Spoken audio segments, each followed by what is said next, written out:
Assalamualaikum. I think we are live, Dr. Saab. चले, I think let's start slowly, बिल्कुल। gradually, और share करें, slide share करें. Let's move on, Dr. Saab. Okay, ji, great. So we are talking about deep learning. Deep learning is the study about neural network. और अभी तक हमने एक neural network के बेसिक बिल्डिंग ब्लॉक्स स्टडी किए थे और हमने एक फंडामेंटल टाइप का न्यूरल नेटवर्क या डीप न्यूरल नेटवर्क उस पर डिस्कशन की थी, जिसको हम बहुत सारे नामों से जानते हैं। MLP, ANN, standard neural network, feed forward neural network, dense neural network, fully connected neural network. और अगर मैं कोई भूल गया तो वो मुझे आप याद करवा दें। So there are a lot of names, but at the end of the day it's one thing जो आप देखते आ रहे हैं। So don't be confuse by different name, ये एक ही चीज़ के बहुत सारे नाम। तो हमने इसका स्ट्रक्चर प्रॉपरली स्टडी किया था। हमें पता चला था इसमें इनपुट लेयर होती है, हिडन लेयर्स होती हैं और इसमें आउटपुट लेयर होती है।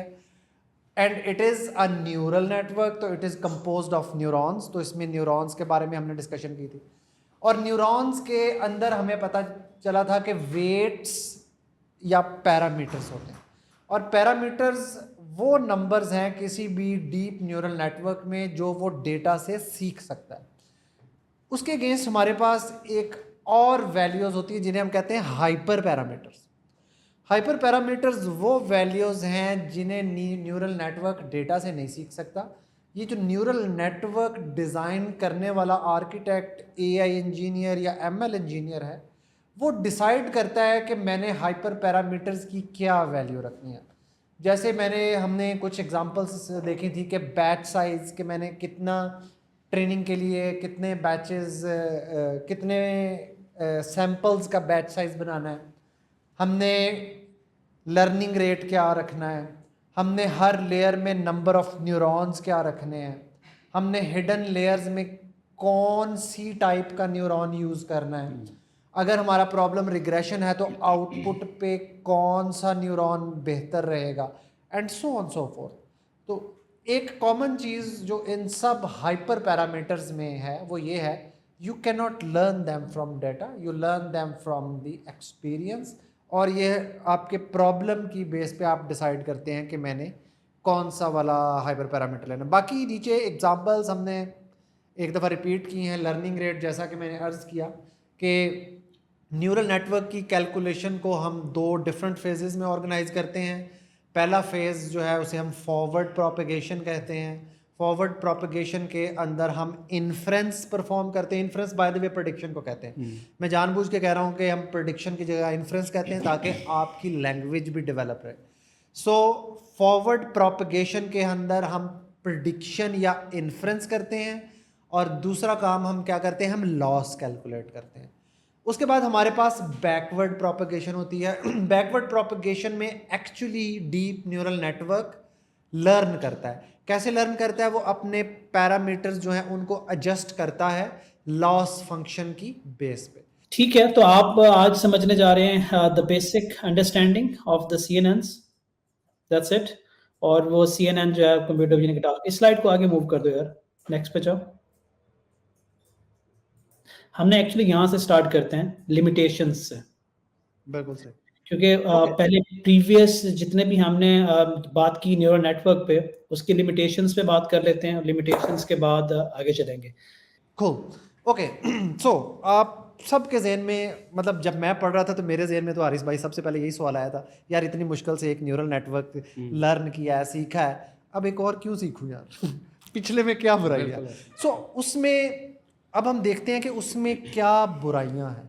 बुराई कहना तो ज़्यादती है, सर्व तो वो भी आपको कर रहा है, लेकिन उसमें क्या लिमिटेशंस है। हाँ, लिमिटेशंस क्या है?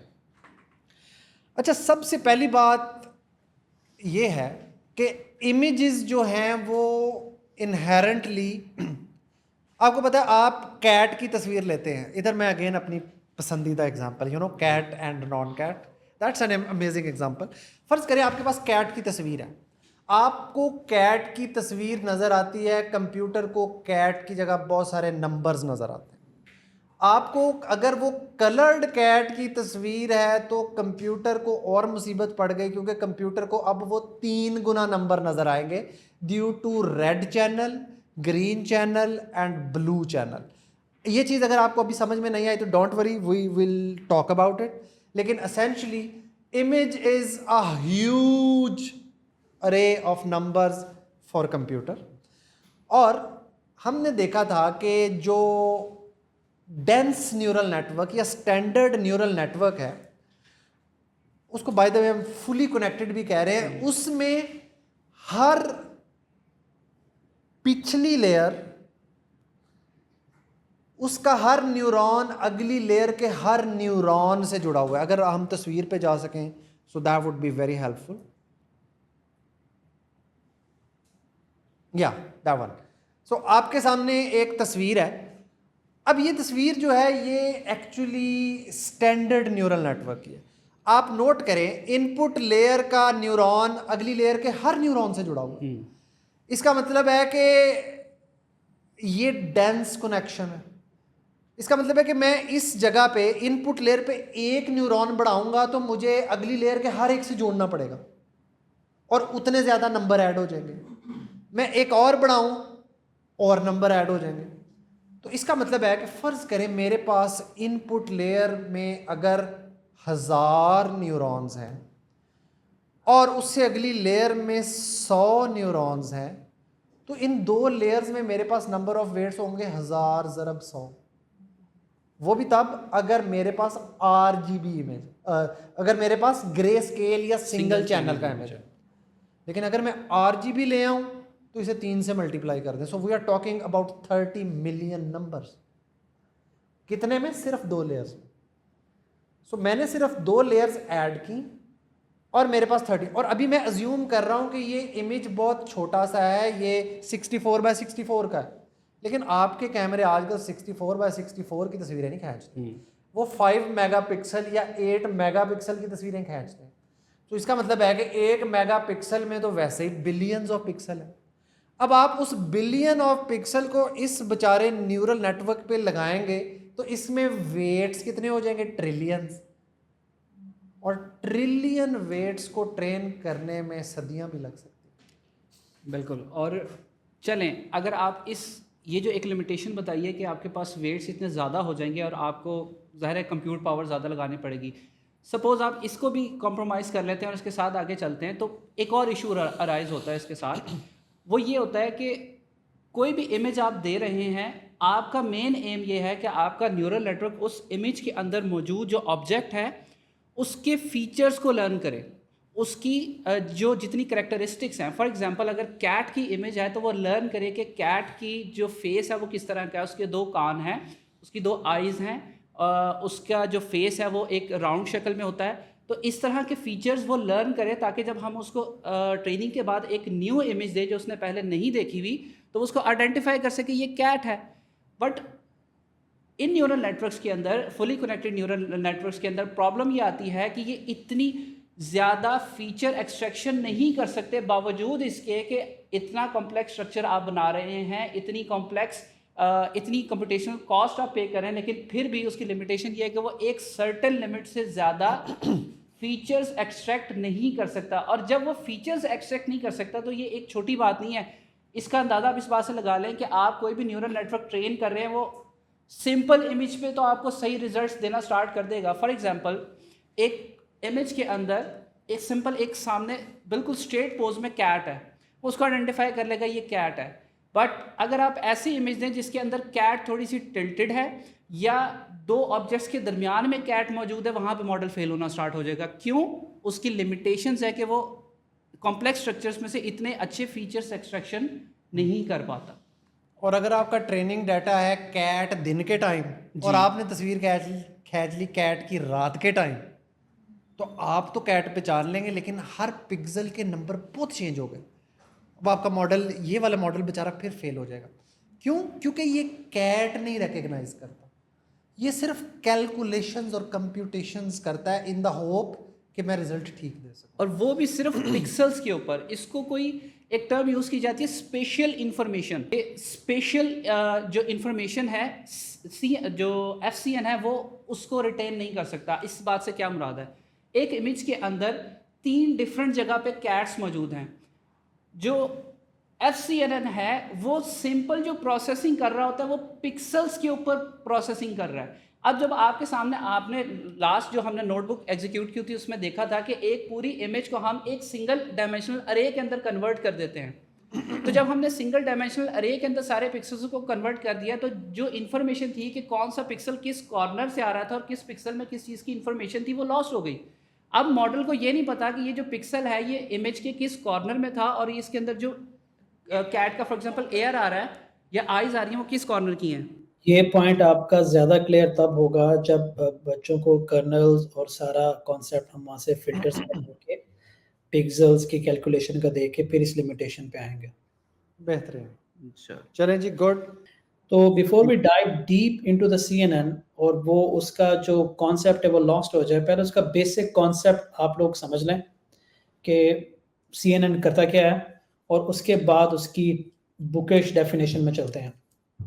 You know, if you are talking about CNN, अब अगर आप इमेज की बात कर रहे हैं या वीडियो फ्रेम्स की जब भी बात होगी, आपको कॉन्वोल्यूशनल न्यूरल नेटवर्क यूज करना पड़ेगा, यूज करना चाहिए whenever we are talking about image recognition के इनपुट इमेज है या वीडियो फ्रेम है और हमें आउटपुट में पता करना है कि इमेज क्या है या ये इमेज के अंदर कोई ऑब्जेक्ट डिटेक्ट करना है, क्लासिफाई करना है, या ये पता करना है कि इमेज किस चीज की है, कैट की है या नॉन कैट की है, या पिक्चर के अंदर हमने ढूंढना है कि बहुत सारी इमेज में से कैट की इमेज कहाँ है, या मोस्ट लाइकली हमने ये देखना है कि इस पूरी पिक्चर्स में से कैट्स कितने हैं, डॉग्स कितने हैं। क्लासिफिकेशन, अगर ये 3 काम हो तो आपको न्यूरल नेटवर्क करेगा। लेकिन द ब्यूटी इज दैट जो समझने की चीज है कि न्यूरल नेटवर्क इज लाइक कि अगर हम अपने सेंसरी ऑर्गन को यूज करें, हम कुछ चीज देखते हैं, इस वक्त आप अभी किसी डॉग को देखो आप या किसी बिल्डिंग को देखो तो सबसे पहले क्या देखते हैं आप लोग?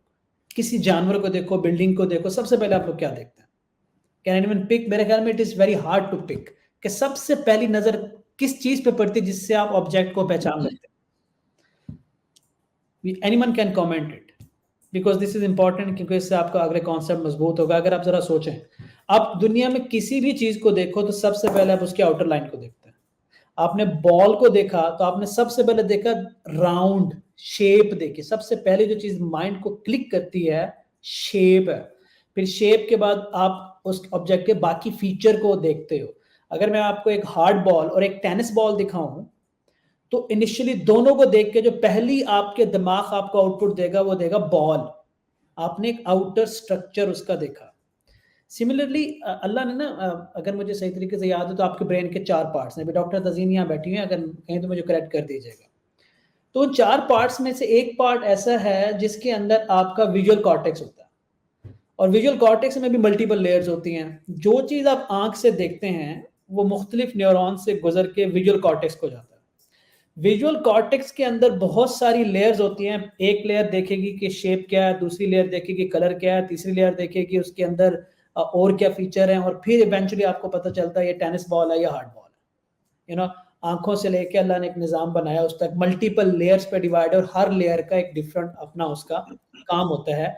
और इतनी तेजी से ये होता है और हमारी इतने इंस्टिंक्ट्स डेवलप हो गए हैं कि हमें लगता है कि हम आंखों से देख रहे हैं, बट यहाँ से फैसले हो रहे होते हैं। मोस्ट लाइकली विजुअल कॉर्टेक्स इधर होता है, right doctor Tazeen? If I am not Poynting it wrong, the visual cortex is like at this place. हाँ ठीक है, मैं डॉक्टर से पूछ रहा हूँ क्योंकि इस वक्त मैं क्लिनिक में बैठा हूँ। So we are talking medical.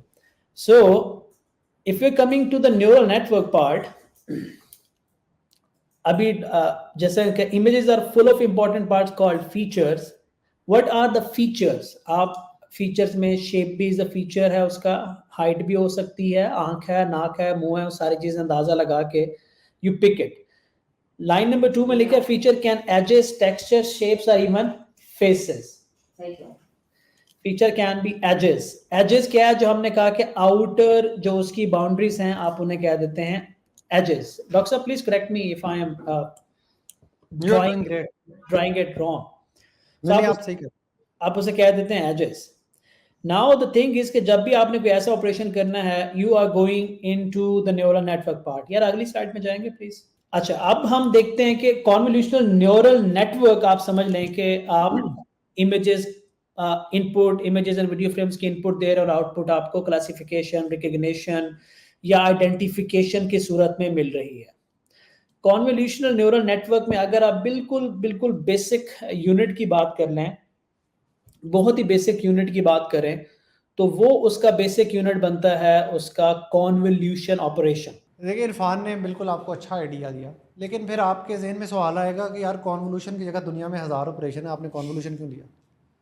बड़ा मेरे जहन में ये सवाल आया था, तो जो मेरे जहन में सवाल आता है इसलिए मैं आपके लिए भी रिपीट कर देता हूँ कि दुनिया में तो और भी बहुत सारे ऑपरेशन हैं, तो आपने उठ के एक अजीबोगरीब से नाम वाला ऑपरेशन क्यों ले लिया, कोई और ऑपरेशन क्यों नहीं लिया?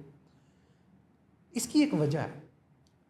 2012 से पहले आपको पता है कि डीप लर्निंग नहीं होती थी, लेकिन इमेज प्रोसेसिंग होती थी। इमेज प्रोसेसिंग एक डिफरेंट डोमेन थी।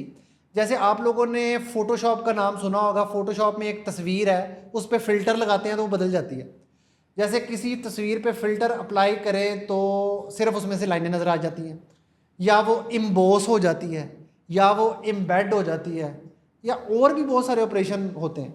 तो आप फोटोशॉप में फ़िल्टर्स अप्लाई करते हैं ना, आप लोगों ने नाम सुना होगा जी मैंने फ़ोटोशॉप पे फलाना फ़िल्टर अप्लाई किया। मज़े की बात ये है, जब आप फोटोशॉप में फ़िल्टर अप्लाई करते हैं तो आप कॉन्वोल्यूशन ऑपरेशन कर रहे हैं। सो Photoshop is nothing but a fancy program to perform convolution। तो इसका मतलब है कि अगर हमने इमेजेस के लिए कोई न्यूरल नेटवर्क बनाना था तो हमें ये देखना चाहिए था कि इमेज प्रोसेसिंग में कौन सा अच्छा ऑपरेशन है जो पहले से यूज़ हो रहा है। देखें, मैंने अगर कोई नई चीज़ बनानी है तो मैं कोशिश करूँगा ना कि यार री इन्वेंट द व्हील ना करूँ, व्हील पहले से बना हुआ जो है वो इस्तेमाल करके अपना काम चला लूँ। I wanted to make a neural network which is good for images. So naturally मुझे का मतलब है AI community। When I say मुझे, it means AI community। तो AI community ने देखा कि यार हमारे पास इमेज प्रोसेसिंग में 50-60 साल की रिसर्च मौजूद है कॉन्वोल्यूशन ऑपरेशन पे, और ये ऑपरेशन जो है ये बहुत वेल अंडरस्टूड है, और इस ऑपरेशन की बेस पे हम इमेज प्रोसेसिंग को बहुत सक्सेसफुली करते आ रहे हैं। तो क्यों ना इसी ऑपरेशन को यूज़ कर लें neural network. So that is why out of all the operations in the mathematics, image processing के लिए आप जब न्यूरल नेटवर्क बना रहे थे तो आपने कॉन्वोल्यूशन का ऑपरेशन लिया, क्योंकि वो ऑलरेडी इमेज प्रोसेसिंग में बहुत इस्टेब्लिश था और उस पे हमारे पास 50-60 साल की रिसर्च मौजूद थी। अब ये कॉन्वोल्यूशन होता गया है, ये बड़ी मज़ेदार चीज़ है। हमारे पास कोई तस्वीर है ये प्यारी सी चीज़ दिखाने की? बिल्कुल, अगर आप दिखा देना तो दैट वुड बी ग्रेट। देखें, जैसे जमा, तफरीक, ज़रब, तकसीम और ऑपरेशन होते हैं ना, कॉन्वोल्यूशन भी एग्जैक्टली एक ऑपरेशन है। कॉन्वोल्यूशन में आपके पास दो मैट्रिक्स होते हैं, ठीक है? एक मैट्रिक्स तस्वीर है और एक मैट्रिक्स फिल्टर है। याद है ना, एडोब फोटोशॉप में तस्वीर होती है, फिल्टर सेलेक्ट करते हैं तो एम्बोस हो जाता है। अब जब आप एम्बोस करना चाहते हैं तो आपका जो फिल्टर मैट्रिक्स है उसमें कोई बड़े एग्जैक्ट नंबर होने चाहिए। मसलन उसके अंदर अगर एक फिल्टर के अंदर 1 1 और -1 -1 होगा ना, तो वो किसी भी तस्वीर पे जब आप कॉन्वोल्यूशन अप्लाई करेंगे तो वो उसमें से लाइनें अलहदा कर देगा, वर्टिकल लाइंस अलहदा कर देगा। कितनी मज़े की बात है। एक मैट्रिक्स के ऊपर मैंने 2/2 का 1 1 -1 -1 अप्लाई किया, और जब मैं वो तस्वीर देखूंगा तो मुझे जितनी वर्टिकल लाइनें हैं सारी उसमें नज़र आ जाएंगी। सो वो फिल्टर एक्चुअली मेरा एज डिटेक्टर है। कौन सा? Vertical edge detector. अब अगला सवाल ज़हन में आता है कि सर आपने कहा 1 1 -1, ये कैसे पता चला कि ये फिल्टर अप्लाई करेंगे तो एज नज़र आएगा? अच्छा पहले पता क्या होता था, एक साइंटिस्ट होता था, वो 2-3 साल रिसर्च करता था, बीच में फिल्टर के नंबर डाल डाल के अप्लाई करता था, फिर उसे अच्छे नंबर मिलते थे, वो कहता था यार ये जो मैंने फिल्टर बनाया है, अच्छा, फिल्टर को कर्नल्स क्यों नहीं गए? मैं अभी वो बच्चे फोटोशॉप की फोटोशॉप की टर्मिनोलॉजी मैं यूज़ कर रहा हूँ, तो मैं इसको कर्नल कह लूँगा। यूजुअली जब आप फिल्टर कहते हैं तो आप कर्नल भी साथ कहते हैं, तो मैं वही जो रहा, आज कर्नल साहब, कर्नल नहीं आ रहा, फिल्टर आ रहा। जी जी जी, वो कर्नल भी मैं कह लूँगा, अभी मैं अगर इजाज़त दे तो फिल्टर कह लूँगा। सही है। Okay great. But there is a same term, क्योंकि बाज़ लोगों ने मैंने देखा एग्जैक्टली, कि यू मैंने पूछा वेरी राइट, कर्नल्स और फिल्टर्स आर सेम टर्म, और मैं you are very right. Filters के और बारे ये में एक बड़ी चीज़ ऐड खूबसूरत करता चलूँ। स्लाइड हारिस भाई ने हमारे सामने की हुई है। हारिस भाई अगर आप वो सामने करें तो बहुत मैं अच्छी करता समझ हूँ। में आ जाएगी। फिल्टर्स के बारे में थोड़ा-सा एग्जैक्टली। एक एडिशनल तो चीज़ ये ऐड। जो ऑपरेशन हो रहा है ना, ये कॉन्वोल्यूशन ऑपरेशन है। इसमें जो ग्रे मैट्रिक्स है वो आपकी तस्वीर है, और जो रेड बाउंड्री वाला मैट्रिक्स है वो फिल्टर है। आप फिल्टर अप्लाई कर रहे हैं तस्वीर के ऊपर, और जब वो फिल्टर अप्लाई हो रहा है तो आपके पास इक्वल टू साइन के बाद एक और नया मैट्रिक्स बन रहा है। ये वो इम्बॉस्ड या एम्बेड या वट एवर जो फोटोशॉप में आप अप्लाई करते हैं ना फिल्टर, उसके बाद जो चीज़ बनती है, ये वो चीज़ है। तो इसका मतलब है कि इमेज प्रोसेसिंग के अंदर आप क्या करते थे, आप अगर एक नया फिल्टर बना लेते थे तो लोग उस फिल्टर को कहते थे ये फलाने साइंसदान का फिल्टर है, शोर्स फिल्टर, फलाना filter, X filter, Y filter, यानी मेरी पीएचडी हो सकती थी अगर मैं नया फिल्टर बना लेता। So it took like 3-4 years to find the right numbers which we can put in a filter, और जब हम फिर वो फिल्टर अप्लाई करते हैं किसी तस्वीर पे तो हमें डिज़ायर्ड रिजल्ट मिलता है। या तो हमारे वर्टिकल एजेस फाइंड हो जाते हैं, हमारे हॉरिजेंटल एजेस या लाइंस फाइंड हो जाती हैं, सर्कल्स फाइंड हो सकते हैं, and so on so fourth. तो हमारे हर पास फिल्टर का अपना काम होता है। एग्जैक्टली, आप और लोग भी फिल्टर फिल्टर की बना स्ट्रेंथ सकते और हैं। देयर नंबर्स आर हैं। बिल्कुल स्पेशलाइज्ड फिल्टर। वर्टिकल एजेस को डिटेक्ट करने के लिए मे बी आपको वर्टिकल एजेस डिटेक्टर का फिल्टर चाहिए होगा, हॉरिजॉन्टल के लिए आपको एग्जैक्टली। डिफरेंट फिल्टर चाहिए होगा। उसके बाद फिर आगे जब आप फिल्टर पढ़ेंगे तो आप देखेंगे कि ये भी एक टेक्निक है, द सिलेक्शन ऑफ फिल्टर। आप जब इसको कोड कर रहे होंगे, कोई मॉडल बना रहे होंगे, तो आपकी फिल्टर सिलेक्शन पे भी ग्रिप होनी चाहिए। तो आप स्टडी कर लीजिएगा कितने टाइप्स के फिल्टर हैं, कौन सा फिल्टर कहाँ यूज होता है, और उसके बिल्कुल सही। आपको जो तस्वीर में नजर आ रहा है ये एक वर्टिकल एज डिटेक्टर है। सिर्फ नंबर्स देख के हमें आइडिया हो जाता है कि ये फिल्टर क्या कर रहा है। सो असेंशली इन फिल्टर्स के अंदर नंबर डालने के लिए आपको 2 से 3 साल रिसर्च करनी पड़ती है, और अगर आप कोई कारआमद फिल्टर फाइंड कर लें तो आपको पीएचडी की डिग्री भी मिल सकती है, अगर आप 2012 से पहले की दुनिया में रह रहे हो तो। सो अब हमें ये आइडिया हो गया, अभी की डिस्कशन से टेक अवे क्या है? Why convolution, why not any other operation? क्यों? क्योंकि convolution was already being used in the image processing, and we wanted to develop, sorry मैं इंग्लिश नहीं बोल रही, एंड और हम बनाना चाहते थे एक ऐसा न्यूरल नेटवर्क जो हम तस्वीरों पे अप्लाई कर सके। सो दैट इज़ इसलिए हमने सोचा कि क्यों ना हम जो पुरानी रिसर्च है इमेज प्रोसेसिंग की, उसका सबसे ज़्यादा यूज़ होने वाला ऑपरेशन लें और उससे न्यूरल नेटवर्क बना लें।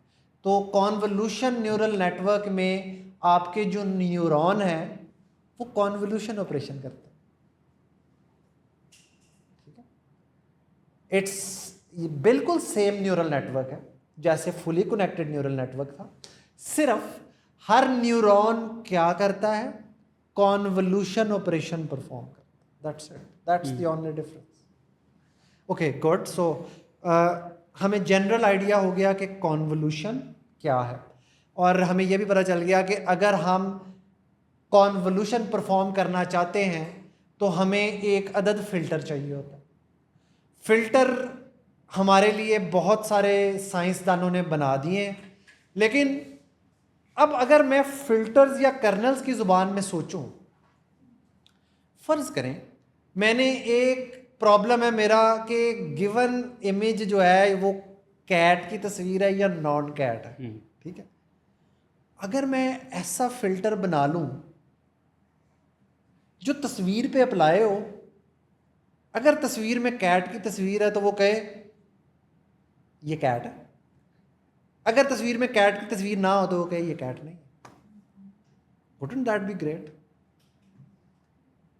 ठीक है ना? तो पहले जो मैं सारी तस्वीर को सिंगल डायमेंशनल अरे में तोड़ रहा था, बिल्ली का सर और टांगे एक ही अरे में आ गई थी, और जो फुली कनेक्टेड न्यूरल नेटवर्क था वो बेचारा ज़रबें तकसीमें कर रहा था। अब ऐसा नहीं है। अब मेरे पास तस्वीर अपने स्ट्रक्चर में मौजूद है, मैं उसके ऊपर एक फिल्टर अप्लाई करता हूं, and I hope to find a filter जिसको जब मैं एक कैट की तस्वीर पे पास करूं तो वो मुझे कहे 1, वेरी गुड, बिल्ली की तस्वीर है। लेकिन उसको अगर मैं नॉन कैट तस्वीर पे अप्लाई करूं तो वो कहे 0, बिल्ली की तस्वीर नहीं। So then I have a really good system to identify cat versus non cat. ठीक है? सो कॉन्वोल्यूशनल न्यूरल नेटवर्क भी इसी काम में हमारी हेल्प करता है। लेकिन बड़ा सवाल है, फिल्टर के अंदर नंबर कहां से लाऊं?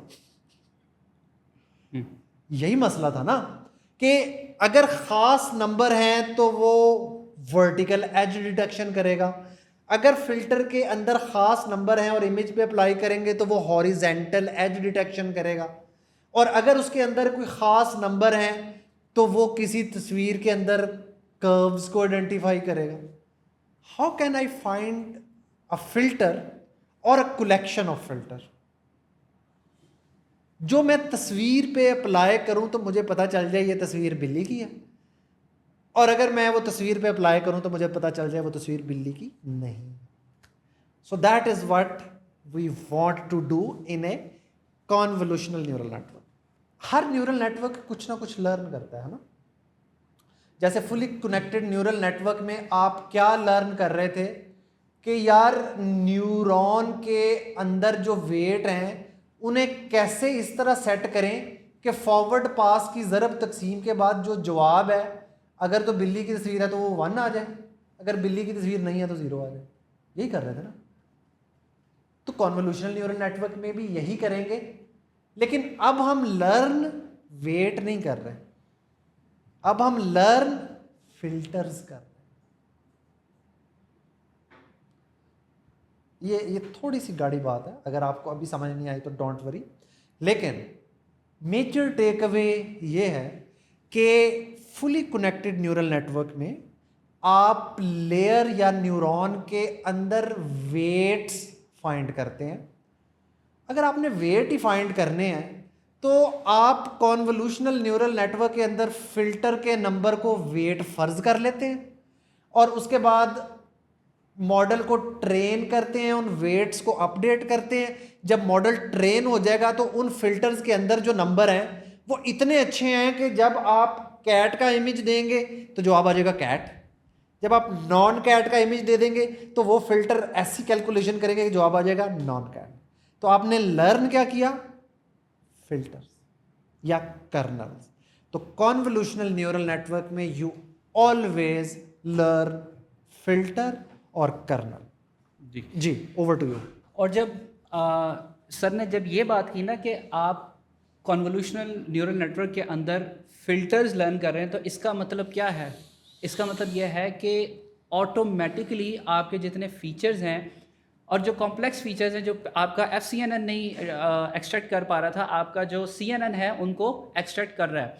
दूसरी चीज़ ये कि जो बात की थी कि FCN स्पेशल इंफॉर्मेशन नहीं रख पा रहा, कि उसको ये पता नहीं है कि कैट, एक न्यूरल नेटवर्क अगर इस चीज़ पे ट्रेन हुआ है कि इमेज के सेंटर में ही कैट है तो हमेशा इमेज के सेंटर में कैट आएगी तो वो डिटेक्ट करेगा, अदरवाइज़ वो नहीं कर पाएगा।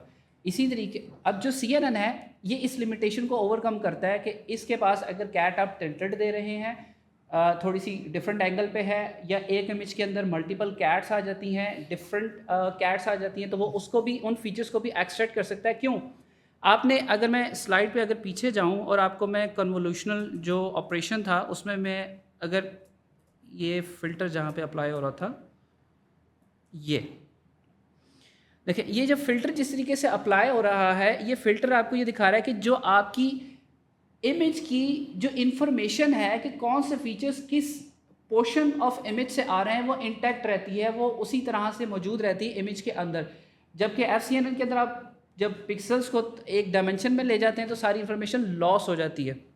तो ये इसका एक बहुत बड़ा बेनिफिट है, जिसकी वजह से ये आगे जो मज़ीद कॉम्प्लेक्स नेचर की प्रॉब्लम्स हैं उनको सॉल्व करने के लिए भी हम इसको यूज़ करते हैं। ओके सो मेरा ख्याल एक दफ़ा हम क्वेश्चन देख लें, कोई बच्चों के क्वेश्चन ना हो। ठीक है, क्वेश्चंस पे जाते हैं। अच्छा, एक चीज़ पहले हम क्वेश्चन नज़र आया था ये, सर क्या हर न्यूरॉन पे फिल्टर अप्लाई होता है? ये थोड़ी सी कंफ्यूजन है। ये कंफ्यूजन है।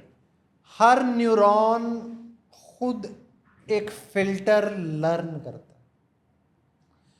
न्यूरॉन है ही कॉन्वोल्यूशन न्यूरॉन ना, इसलिए तो ये कॉन्वोल्यूशनल न्यूरल नेटवर्क है, वरना इसे भी फुली कनेक्टेड ना कह देता। इस केस में every neuron is a convolutional neuron, which means her neuron input के ऊपर या इनपुट इमेज के ऊपर कॉन्वोल्यूशन अप्लाई करेगा। जो रिजल्ट आएगा फिल्टर अप्लाई करने का वो अगली लेयर के कॉन्वोल्यूशनल न्यूरॉन को जाएगा, वो और फिल्टर अप्लाई करेगा। इस तरह successive layers of convolutional neural network image के ऊपर फिल्टर अप्लाई करके, नया लफ्ज़ बोल रहा हूँ, फीचर मैप लर्न करते हैं। अब आप कहेंगे यार ये फीचर मैप क्या होता है? जब आप इमेज के ऊपर फिल्टर अप्लाई करते हैं जो रिजल्ट आता है उसे फीचर मैप कहते हैं। क्यों फीचर मैप कहते हैं? फ़र्ज़ करें मेरे पास एक इमेज है, उसके ऊपर मैं वर्टिकल एज डिटेक्टर अप्लाई करता हूँ। अच्छा, मैं बार बार वर्टिकल एज डिटेक्टर कही जा रहा हूँ, किसी को अगर समझ नहीं आई कि यार ये वर्टिकल एज डिटेक्टर क्या बला होती है तो पूछ लो। यार ऐसा फिल्टर जो तस्वीर पे अप्लाई करें तो उसके अंदर सारी वर्टिकल लाइनें आइडेंटिफाई कर, ठीक है। ऐसा फिल्टर जब किसी तस्वीर पे अप्लाई करें तो उसके अंदर जितनी वर्टिकल लाइंस हैं सारी आइडेंटिफाई हो जाए, उसे वर्टिकल एज डिटेक्टर कहते हैं। इसी से मिलता जुलता अगला क्वेश्चन है, हॉरिजॉन्टल एज डिटेक्टर क्या होता है? सो द आंसर इज ऐसा फिल्टर जो जब इमेज पे अप्लाई करें तो आपके फीचर मैप में सारी हॉरिजॉन्टल लाइंस आ जाए। यहाँ जानबूझ के मैंने फीचर मैप इंट्रोड्यूस करवाया। क्यों? इमेज के ऊपर जब आप फिल्टर अप्लाई करते हैं तो जो जवाब आता है, इस केस में वो जो नीला वाला मैट्रिक्स फिल होके वाइट हो रहा है, that is your feature map. इसका नाम क्या है? इसका नाम है फीचर मैप। अच्छा, ये नाम बड़ा मज़ेदार है अगर आप गौर करें। फीचर मैप यानी map of a particular feature, यानी कि वर्टिकल लाइनें इमेज में कहाँ कहाँ हैं उन सब का मैप, ठीक है ना। क्यों?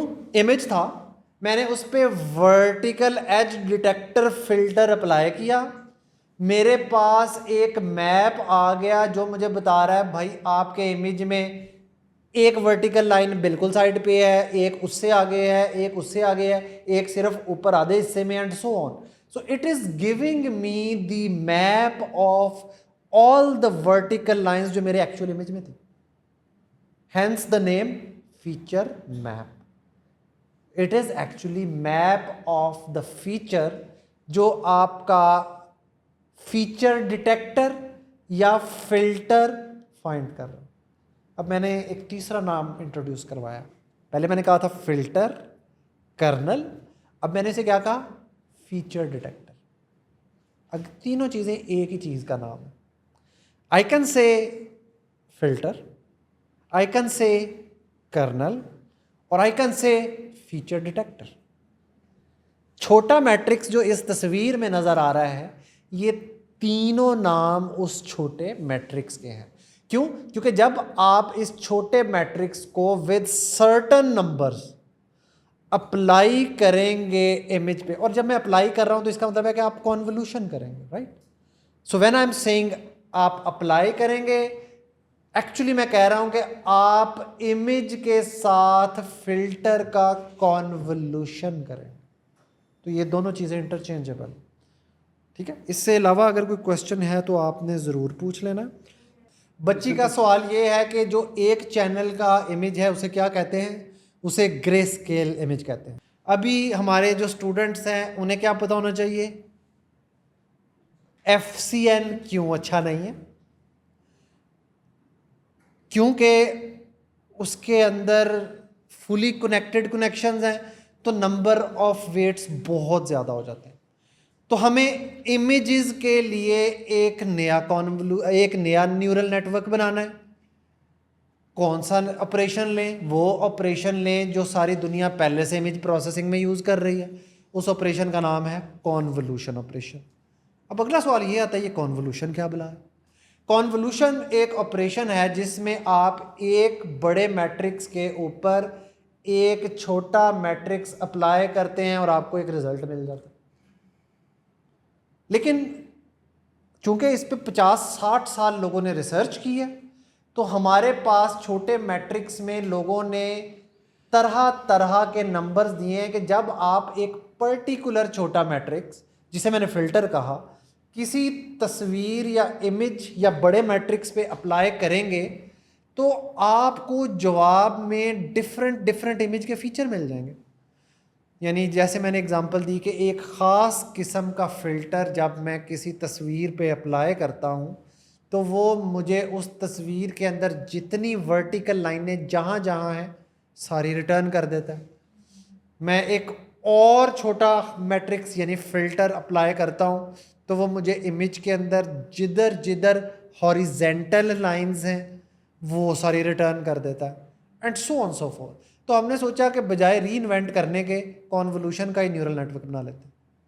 तो अब कॉन्वोल्यूशनल न्यूरल नेटवर्क में क्या होता है? हर neuron actually convolution operation apply कर रहा होता है तस्वीर के ऊपर, और कंसेक्टिव लेयर्स जो हैं वो अब अभी इस डिटेल में जाए नहीं। यहाँ तक आपको क्या क्लियर होना चाहिए? फिल्टर क्या होता है, फिल्टर के क्या क्या नाम हैं? फिल्टर के 3 नाम हैं, फिल्टर, कर्नल, फीचर डिटेक्टर। आपको ये पता होना चाहिए फीचर मैप क्या होता है। इमेज के ऊपर जब आप फिल्टर अप्लाई करें तो उसका जवाब होता है फीचर मैप। तो यहाँ तक कि अगर हमें चीज़ें क्लियर हैं तो फिर हम आगे मूव कर सकते हैं। बिल्कुल, और आगे फिर पोलिंग पे मूव करें। आई वुड से कि हम थोड़ा सा आइडिया दें कि CNN में हम लर्न क्या करते हैं और सक्सेसिव लेयर्स ऑफ CNN कैसे कम्प्लेक्स फीचर फाइंड करते हैं। चलें, एक इसको मैं थोड़ा सा आसान में बता दूं, फिर आप इसकी डेप्थ में चले जाएं। That would be great. अच्छा देखें, आपका इनिशियली गोल क्या है कि आप इनपुट में एक इमेज दे रहे हैं, उस इमेज से आप फीचर्स एक्सट्रैक्ट कर रहे हैं। आपने इमेज दी, पहली लेयर पे आपके पास फिल्टर्स थे जो इमेज पे अप्लाई हो गए। अब उन फिल्टर्स ने आउटपुट में क्या दिया? एक फीचर मैप जिसमें इमेज के फीचर्स आ रहे थे। अब आपका काम क्या है कि अब अगली लेयर्स पे मज़ीद आपने फीचर्स, उसमें से कॉम्प्लेक्स फीचर्स एक्सट्रैक्ट करने हैं। तो आप ये करते हैं कि जो आपकी हाई डायमेंशनल इमेज है उसमें से सिर्फ आपके काम की चीज़ें उस इमेज के अंदर मौजूद फीचर्स, बाकी तमाम इमेज का डाटा नहीं है। तो आप क्या करते जाते हैं, हर लेयर पे पहले आप फीचर्स एक्सट्रैक्ट करते हैं। उन फीचर्स को एक्सट्रैक्ट करने के बाद उस लेयर में से उसकी समरी निकाल के अगली लेयर को पास कर देते हैं कि इसमें से दोबारा फीचर्स निकालो। अमेजिंग। और फिर दोबारा उसकी समरी निकाल देते हैं और फिर अगली लेयर को पास कर देते हैं कि इसमें से फीचर्स निकालो। और एट दी एंड जब आपके पास जो चीज़ बचती है वो प्योर आपके पास जितनी इमेज आपने दी थी उसकी मिनिमल फॉर्म के अंदर जितने कॉम्प्लेक्स फीचर्स आप निकाल सकते हैं वो निकाल के आपके पास आ जाते हैं और उसमें कोई एक्स्ट्रा इन्फॉर्मेशन आपके पास मौजूद नहीं होती। ठीक है, ये इसका एक जनरल सा आइडिया। और नाम ले ही लेते हैं कि जो आपका काम कर रहा है ना समराइजेशन वाला, कि जो फीचर्स एक्सट्रैक्ट हो रहे हैं उसमें से जो समरी निकाल रहे हैं वो लेयर आपकी पूलिंग लेयर है। वो पूलिंग लेयर समरी जो फीचर्स आए हैं उनमें से समराइज इन्फॉर्मेशन निकाल के अगली लेयर को पास करती है और अगली लेयर फौरन दोबारा से फिल्टर्स की होगी। इनपुट इमेज, फिल्टर्स की लेयर, कर्नल्स की लेयर हो गई, उसके बाद पोलिंग लेयर जिसने समराइज कर दिया, फिर दोबारा आगे कन्वोल्यूशनल लेयर आ जाएगी जिसमें फिल्टर्स मौजूद होंगे, फिर दोबारा पोलिंग लेयर लगेगी। तो इस सीक्वेंस में आपको हमेशा एक कन्वोल्यूशनल न्यूरल नेटवर्क मिलेगा, और जो इमेज में आपके सामने शो हो रहा है वो उसकी भी अब आपको थोड़ी सी सेंस, हाफ की सेंस ज़रूर बन जानी चाहिए। बिल्कुल ठीक है, ज़बरदस्त, दैट इज़ अमेजिंग। क्योंकि आपने देखा है images basically high definition image में बहुत सारी इन्फॉर्मेशन रिडंडेंट होती है, तो हम वो गैर ज़रूरी इन्फॉर्मेशन जो है वो इसमें से निकाल देते। और ये जो पूलिंग का कॉन्सेप्ट है, ये समरी का हारिस ने बहुत अच्छी एग्जांपल दी कि हमने पहली लेयर पे एक ख़ास फीचर मैप फाइंड किया, पूलिंग लेयर ने उसमें से गैर ज़रूरी इन्फॉर्मेशन निकाल दी। कैसे निकाली विल सी, लेकिन अभी के लिए आप अज्यूम कर लें कि हमारे पास पहली लेयर के बाद फीचर मैप आया, उसमें से गैर ज़रूरी इन्फॉर्मेशन निकली। अगली लेयर ने उस फीचर मैप पे दोबारा कॉन्वोल्यूशन अप्लाई करके और कम्प्लेक्स फीचर निकाले। फॉर एग्जांपल पहली लेयर पे वर्टिकल एज डिटेक्टर भी था और हॉरिजेंटल भी था, तो पहली लेयर की आउटपुट क्या थी कि सीधी लाइनें किधर हैं, हॉरिजेंटल किधर है, डायगोनल किधर है। अगली लेयर ने उस पर कॉन्वोल्यूशन किया, तो अगली ने कहा कि यार ये सीधी और टेढ़ी मिल के ना एक स्क्वायर बनाती है।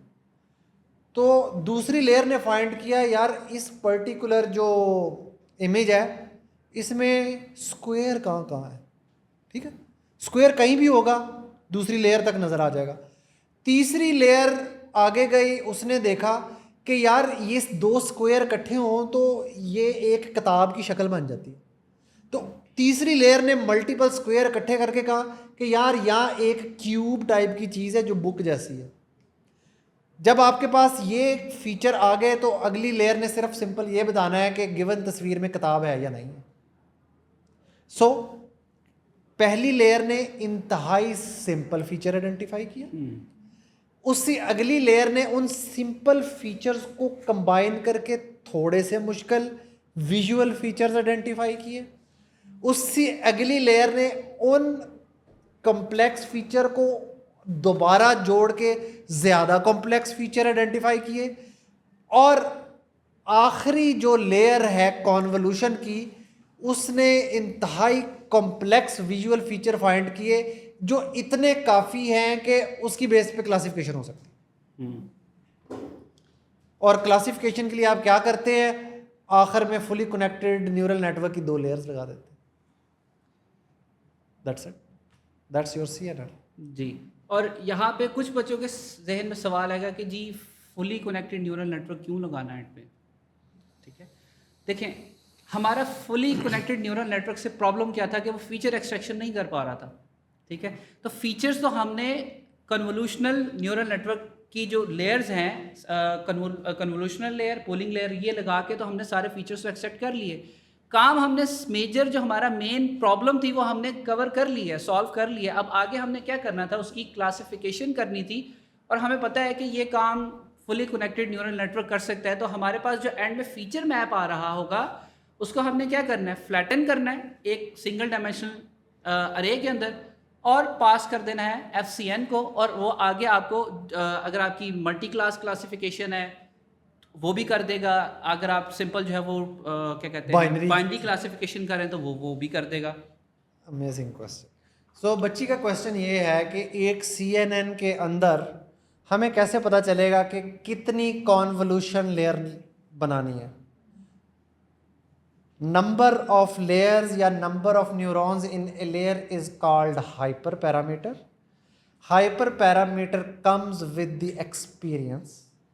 सो जब आप मल्टीपल कॉन्वोल्यूशनल न्यूरल नेटवर्क बना लेंगे और उनमें से बहुत सारे फेल हो जाएंगे, आप उनको इम्प्रूव करेंगे, you will develop a sense कि किस किस्म के प्रॉब्लम पे कितनी कॉन्वोल्यूशनल लेयर काफ़ी होती हैं। लेकिन रूल ऑफ थंब ये है कि you always start with smallest possible number of layers, और फिर आप आहिस्ता आहिस्ता लेयर और न्यूरॉन्स ऐड करते जाते हैं जब तक आपको आपकी मर्जी की एक्यूरेसी ना मिल जाए, ठीक है। ओके, इस डिस्कशन को अब समराइज करते हैं। कॉन्वोल्यूशनल न्यूरल नेटवर्क के कुछ important parts, convolutional layers, simple convolution apply करके आउटपुट के तौर पे फीचर मैप देती है। Pooling layer feature map input के तौर पे लेती है, उसमें से गैर ज़रूरी चीज़ें निकाल के उसका समराइज्ड फीचर मैप आगे दे देती है। समराइज्ड फीचर मैप देती है, रहता फीचर मैप ही है लेकिन उसकी डायमेंशंस कम हो जाती है। फ्लैटन लेयर या फ्लैट लेयर आखिरी कॉन्वोल्यूशनल न्यूरल नेट, आखिरी कॉन्वोल्यूशन लेयर या आखिरी पूलिंग लेयर की इनपुट को वन डायमेंशनल अरे में कन्वर्ट करती है और उसके बाद आपके न्यूरल नेटवर्क का हेड वो हमेशा एक फुली कनेक्टेड न्यूरल नेटवर्क होता है, एक या दो, इससे ज़्यादा का नहीं, मैक्सिमम 2 लेयर्स और आउटपुट लेयर का, जो कि उस पर्टिकुलर फ्लैटेंड फीचर मैप को लेके जवाब में हाँ या नहीं कहता है कि कैट का इमेज है या नहीं है, किताब है तस्वीर में या नहीं है, so on so fourth. Again repeat करता हूँ, convolution layer, pooling layer, flatten layer, fully connected part या हेड पार्ट। अच्छा, ये ना बड़ा अजीब सा लगता है कि यार ये तो न्यूरल नेटवर्क के आखिर में आ रहा है, इसे टेल कहो, हेड क्यों कहते हैं? अनफॉर्चुनेटली जितनी डीप लर्निंग की कम्युनिटी है वो उस आखिरी पोर्शन ऑफ न्यूरल नेटवर्क को जिधर आउटपुट लिखा हुआ नज़र आ रहा है और फुली कनेक्टेड लिखा हुआ नज़र आ रहा है आपको स्लाइड के अंदर, इस पोर्शन को कहती है हेड। तो जितनी भी टर्मिनोलॉजी आप हगिंग फेस पे देखेंगे या कहीं और देखेंगे वो इस फुली कनेक्टेड पोर्शन को कहेगी हेड। जैसे हगिंग फेस कहता है कि आप ये मॉडल ले लें, इस पर अपनी मर्ज़ी का हेड लगा लें। मर्ज़ी का हेड का मतलब क्या है? आपने क्लासिफिकेशन करनी है, क्लासिफिकेशन वाला हेड लगा लें। आपने रिग्रेशन करनी है, रिग्रेशन वाला हेड लगा लें। आपने अगर जनरेशन करनी है तो जनरेशन वाला हेड लगा लें। सो ये जो आखिरी पोर्शन है आपको तस्वीर में नज़र आ रहा, तस्वीर में 2 लेयर्स पे है, एक फुली कनेक्टेड लेयर है और एक आउटपुट लेयर है, इसको हम कहते हैं हेड। ठीक है, तो ये चौथा पार्ट है किसी भी कॉन्वोल्यूशन नेटवर्क का। इसको आप हेड भी कह सकते हैं, फुली कनेक्टेड पार्ट भी कह सकते हैं, आपकी मर्ज़ी है, दोनों इंटरचेंजेबल है। अच्छा, डॉक्टर साहब ने बहुत अच्छा एक्सप्लेन किया। आपने गौर करना है इनपुट इमेज का क्या साइज़ है, फिल्टर का क्या साइज़ है और रिजल्टेंट इमेज का क्या साइज़ है, और फाइंड आउट करने की कोशिश करनी है कि इनमें रिलेशनशिप क्या है। मैं आपको एक आसान हिंट देती हूँ, फ़िल्टर का साइज़ चेक करें, वैसे फार्मूला डिफरेंट है लेकिन I always look at these things like this. Filter का साइज़ चेक करें, 3/3, 3 को 2 पे डिवाइड करें तो 1 आएगा। तो आप गौर करें जो रिजल्टेंट इमेज है ना, उसकी एक लेयर ऊपर से गायब है, एक नीचे से गायब है, एक कॉलम लेफ़्ट से गायब है और एक राइट से गायब है। तो आप काइंडली ये अपने माइंड में जो एक रिसर्च क्वेश्चन है ना, इमेज और फिर फिल्टर का साइज़ और फिर रिजल्टेंट इमेज जो है, इन तीनों का आपस में क्या रिलेशनशिप होगा, इस पे गौर कीजिएगा। जी, अब आप आ जाए। जी, नहीं, अगर आपका 3/3 का फ़िल्टर है तो मैं 2 पे डिवाइड करती हूँ। अगर 5/5 का, अच्छा सॉरी, हाँ 2 पे ही डिवाइड करना है। 3/3 का है, 2 पे डिवाइड करूँगी 1 आएगा। 5/5 का है ना, आप करके देख लें, कोई एग्जांपल ढूंढ लें या हम आपके लिए शेयर कर देंगे या ख़ुद आप ढूंढेंगे तो आपको मिल जाएगी। तो 5/5 के फ़िल्टर से जब आप कन्वॉल्व करेंगे, कॉन्वोल्यूशन करेंगे, जिसे सम ऑफ प्रोडक्ट्स भी बोला जाता है, तो आपकी इमेज की 2 लेयर्स लेफ़्ट ऊपर से बॉटम से और 2 कॉलम लेफ़्ट से और 2 कॉलम राइट से ये ट्रंकेट हो जाएंगे। ये इस पॉइंट पे आपने गौर करना है कि जब आप 7/7 का अगर आप फ़िल्टर अप्लाई कर रहे हैं तो आपकी जो रिजल्टेंट इमेज है और ओरिजिनल इमेज है उनके साइज़ में क्या रिलेशनशिप है। ये बड़ा इम्पोर्टेंट पॉइंट है। जी, क्विज़ लिंक जो है वो शेयर हो चुका है कम्युनिटी में भी और कमेंट्स के टॉप पे भी पिन कर दिया है, तो आप लोगों के पास 10 मिनट्स का टाइम है, इसको कंप्लीट कर लें।